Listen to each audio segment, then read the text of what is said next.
Confinement et violences faites aux femmes, quelles mesures adopter?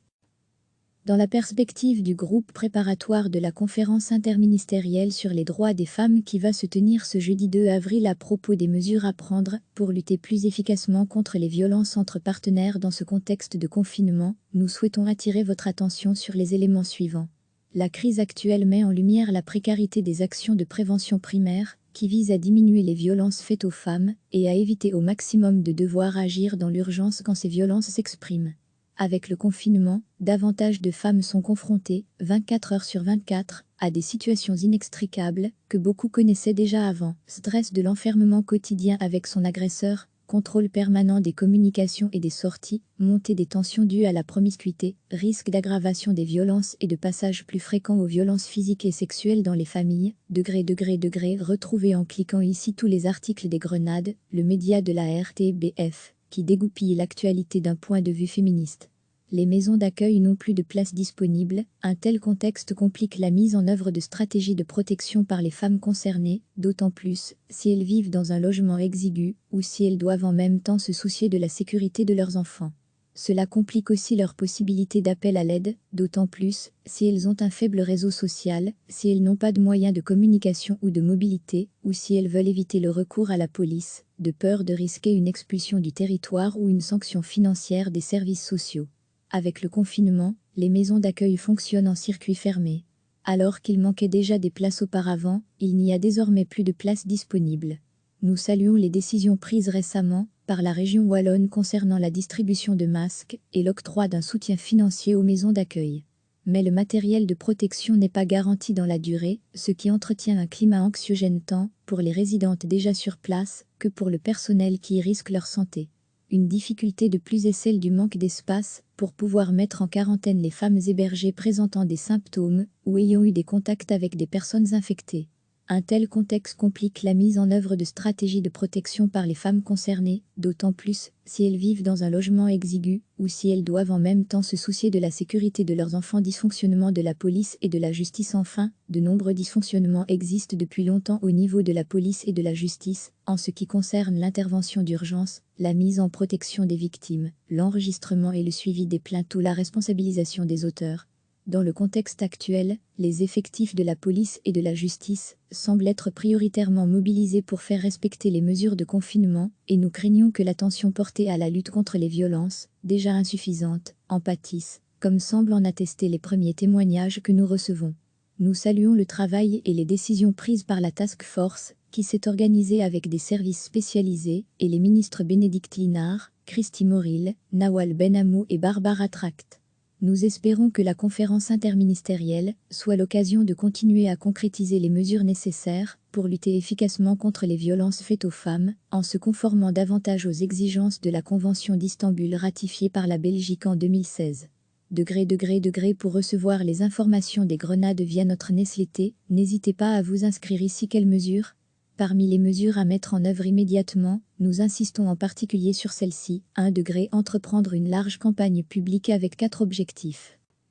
Cette campagne pourrait s'envisager à l'image de ce qui s'est fait très vite pour promouvoir les mesures de protection sanitaire contre le Covid-19, à travers des spots télé, des affichages dans tous les lieux de passage, supermarchés, boulangeries, pharmacies, arrêts de bus, administration communale, tout en veillant à une accessibilité maximale, pictogrammes, traduction. On peut aussi imaginer des démarches qui permettraient de toucher davantage de monde dans ce contexte particulier, comme par exemple le passage de voitures à haut-parleurs pour diffuser un message sonore dans les rues, la promotion des lignes d'écoute sur les tickets de caisse ou de transport en commun. 2.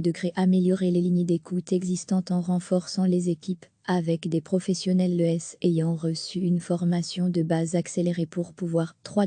Faire de la lutte contre les violences entre partenaires une priorité de toutes les zones de police. Il faut pour cela rappeler dans tous les commissariats la dynamique des violences conjugales et privilégier une attitude proactive pour. 4. Faire de la lutte contre les violences entre partenaires une priorité de tous les parquets, en mettant en place, dans la mesure des effectifs disponibles, et de la réorganisation du secteur de la justice qui a été opérée dans le contexte du confinement, une procédure facilitée et accélérée 5 degrés, réquisitionner des locaux et mobiliser des équipes pour proposer aux femmes et aux enfants victimes de violences conjugales qui préfèrent cette option, un refuge temporaire dans de bonnes conditions et dans le respect des mesures sanitaires face au Covid-19, avec du matériel de protection adapté et en suffisance, comme l'ont initié les villes de La Louvière et Liège en collaboration avec des services spécialisés. Par exemple des chambres d'hôtel pour les femmes seules, des chambres d'hôtes plus adaptées aux femmes qui ont besoin de sécurité, avec leurs enfants dans des lieux qui permettent aux services spécialisés de jouer un rôle de proximité plus important en maintenant un lien social, des logements sociaux, notamment en permettant aux familles en maison d'accueil et à qui un logement social a déjà été attribué d'intégrer rapidement ce logement pour libérer des places en maison d'accueil, des bâtiments communaux ou inoccupés aménagés. Il s'agit aussi d'anticiper le relogement des femmes et des familles hébergées dans ces espaces temporaires à la fin de la période de confinement. 6 degrés, il importe à travers toutes ces mesures de porter une attention particulière aux femmes les plus vulnérables, les femmes en séjour précaire, sans abri, porteuses de handicap, à mobilité réduite, sans revenus. Elles doivent pouvoir accéder à tous les dispositifs mis en place, et ceux-ci doivent être adaptés aux difficultés spécifiques que ces femmes rencontrent. Par ailleurs, nous insistons aussi sur la nécessité de permettre à toutes les femmes de disposer pleinement de leurs droits fondamentaux, ce qui passe notamment par la régularisation des personnes sans papier. Nous insistons donc pour que des leçons soient tirées de ce que nous vivons aujourd'hui et plaidons pour que les mesures d'urgence citées ci-dessus se poursuivent au-delà de la période de confinement en s'intégrant à une véritable politique globale, cohérente et coordonnée de lutte contre les violences faites aux femmes, financée en conséquence au-delà de la période de confinement. Le confinement met en lumière les graves manquements des pouvoirs publics dans la lutte contre les violences faites aux femmes, manquements que les associations et services de terrain soulignent depuis très longtemps et qui sont synthétisés dans le rapport alternatif sur la mise en œuvre de la Convention d'Istanbul déposée par la société civile l'année dernière. Tout comme ce que nous sommes en train de vivre dans le secteur de la santé, largement sous-financé depuis des années, la gravité de la situation saute aux yeux, avec ce contexte exceptionnel de crise. Nous insistons donc pour que des leçons soient tirées de ce que nous vivons aujourd'hui, et plaidons pour que les mesures d'urgence citées ci-dessus se poursuivent au-delà de la période de confinement en s'intégrant à une véritable politique globale, cohérente et coordonnée de lutte contre les violences faites aux femmes, financée en conséquence. Cette politique globale doit aussi inclure une stratégie de prévention primaire, qui aide notamment à mieux affronter à l'avenir des situations exceptionnelles comme celle-ci. Pour aujourd'hui comme pour demain, il en va de la dignité, de la sécurité et de la vie de milliers de femmes en Belgique. Les organisations signataires, ACRF, Femmes en milieu rural au SABE Centre de planning familial, le 37 Centre féminin d'éducation permanente collectif contre les violences familiales et l'exclusion collectif féministe Kaina collectif, les Canels Conseil des femmes francophones de Belgique, CFFB, corps écrit écoute violence conjugale et pôle de ressources spécialisés en violence conjugale et intrafamiliale et la VZW, Fédération des centres de planning et de consultation, Fédération des centres de planning familial des femmes prévoyantes socialistes. FCPFFPS, Femmes de droit, droit des femmes, femmes et santé, femmes prévoyantes socialistes, Furia Gamme Belgique, Garant Saint-Fort, Familles à la Hasbe, la Fondation Anne-Marie Lizin, la Maison Plurielle, la Voix des femmes, le déclic, le monde selon les femmes, Mouvement pour l'égalité entre les femmes et les hommes, Planning familial de Liège, Praxis Solidarité Femmes. SOS Viol Synergie Wallonie pour l'égalité entre les femmes et les hommes, Université des femmes, Vie féminine Vrouan-Raa. Si vous souhaitez contacter l'équipe des Grenades, vous pouvez envoyer un mail à lesgrenades@rtbf.be. Les Grenades RTBF est un projet soutenu par la Fédération Wallonie-Bruxelles qui propose des contenus d'actualité sous un prisme genre et féministe. Le projet a pour ambition de donner plus de voix aux femmes, sous-représentées dans les médias. Recevez chaque matin l'essentiel de l'actualité. Dans la perspective du groupe préparatoire de la conférence interministérielle sur les droits des femmes qui va se tenir ce jeudi 2 avril à propos des mesures à prendre pour lutter plus efficacement contre les violences entre partenaires dans ce contexte de confinement, nous souhaitons attirer votre attention sur les éléments suivants. La crise actuelle met en lumière la précarité des actions de prévention primaire qui visent à diminuer les violences faites aux femmes et à éviter au maximum de devoir agir dans l'urgence quand ces violences s'expriment. Avec le confinement, davantage de femmes sont confrontées, 24 heures sur 24, à des situations inextricables que beaucoup connaissaient déjà avant. Stress de l'enfermement quotidien avec son agresseur, contrôle permanent des communications et des sorties, montée des tensions dues à la promiscuité, risque d'aggravation des violences et de passage plus fréquent aux violences physiques et sexuelles dans les familles, degré. Retrouvez en cliquant ici tous les articles des Grenades, le média de la RTBF, qui dégoupille l'actualité d'un point de vue féministe. Les maisons d'accueil n'ont plus de place disponible, un tel contexte complique la mise en œuvre de stratégies de protection par les femmes concernées, d'autant plus si elles vivent dans un logement exigu ou si elles doivent en même temps se soucier de la sécurité de leurs enfants. Cela complique aussi leur possibilité d'appel à l'aide, d'autant plus si elles ont un faible réseau social, si elles n'ont pas de moyens de communication ou de mobilité, ou si elles veulent éviter le recours à la police, de peur de risquer une expulsion du territoire ou une sanction financière des services sociaux. Avec le confinement, les maisons d'accueil fonctionnent en circuit fermé. Alors qu'il manquait déjà des places auparavant, il n'y a désormais plus de places disponibles. Nous saluons les décisions prises récemment par la région wallonne concernant la distribution de masques et l'octroi d'un soutien financier aux maisons d'accueil. Mais le matériel de protection n'est pas garanti dans la durée, ce qui entretient un climat anxiogène tant pour les résidentes déjà sur place que pour le personnel qui y risque leur santé. Une difficulté de plus est celle du manque d'espace pour pouvoir mettre en quarantaine les femmes hébergées présentant des symptômes ou ayant eu des contacts avec des personnes infectées.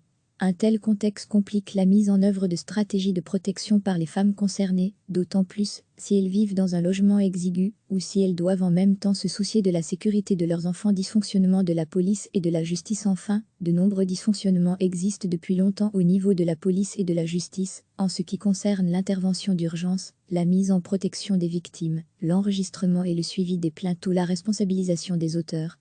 Dans le contexte actuel, les effectifs de la police et de la justice semblent être prioritairement mobilisés pour faire respecter les mesures de confinement, et nous craignons que l'attention portée à la lutte contre les violences, déjà insuffisante, en pâtisse, comme semblent en attester les premiers témoignages que nous recevons. Nous saluons le travail et les décisions prises par la Task Force, qui s'est organisée avec des services spécialisés, et les ministres Bénédicte Linard, Christy Moril, Nawal Ben-Amou et Barbara Tract. Nous espérons que la conférence interministérielle soit l'occasion de continuer à concrétiser les mesures nécessaires pour lutter efficacement contre les violences faites aux femmes, en se conformant davantage aux exigences de la Convention d'Istanbul ratifiée par la Belgique en 2016. Pour recevoir les informations des Grenades via notre newsletter, n'hésitez pas à vous inscrire ici. Quelles mesures ? Parmi les mesures à mettre en œuvre immédiatement, nous insistons en particulier sur celle-ci. 1. Entreprendre une large campagne publique avec 4 objectifs. Cette campagne pourrait s'envisager à l'image de ce qui s'est fait très vite pour promouvoir les mesures de protection sanitaire contre le Covid-19, à travers des spots télé, des affichages dans tous les lieux de passage, supermarchés, boulangeries, pharmacies, arrêts de bus, administration communale, tout en veillant à une accessibilité maximale, pictogrammes, traduction. On peut aussi imaginer des démarches qui permettraient de toucher davantage de monde dans ce contexte particulier, comme par exemple le passage de voitures à haut-parleurs pour diffuser un message sonore dans les rues, la promotion des lignes d'écoute sur l'étiquette de caisse ou de transport en commun. 2. Améliorer les lignes d'écoute existantes en renforçant les équipes, avec des professionnels l'ES ayant reçu une formation de base accélérée pour pouvoir. 3. Faire de la lutte contre les violences entre partenaires une priorité de toutes les zones de police. Il faut pour cela rappeler dans tous les commissariats la dynamique des violences conjugales et privilégier une attitude proactive pour. 4. Faire de la lutte contre les violences entre partenaires une priorité de tous les parquets, en mettant en place, dans la mesure des effectifs disponibles et de la réorganisation du secteur de la justice qui a été opérée dans le contexte du confinement, une procédure facilitée et accélérée. 5. Réquisitionner des locaux et mobiliser des équipes pour proposer aux femmes et aux enfants victimes de violences conjugales qui préfèrent cette option, un refuge temporaire dans de bonnes conditions et dans le respect des mesures sanitaires face au Covid-19, avec du matériel de protection adapté et en suffisance, comme l'ont initié les villes de La Louvière et Liège en collaboration avec des services spécialisés.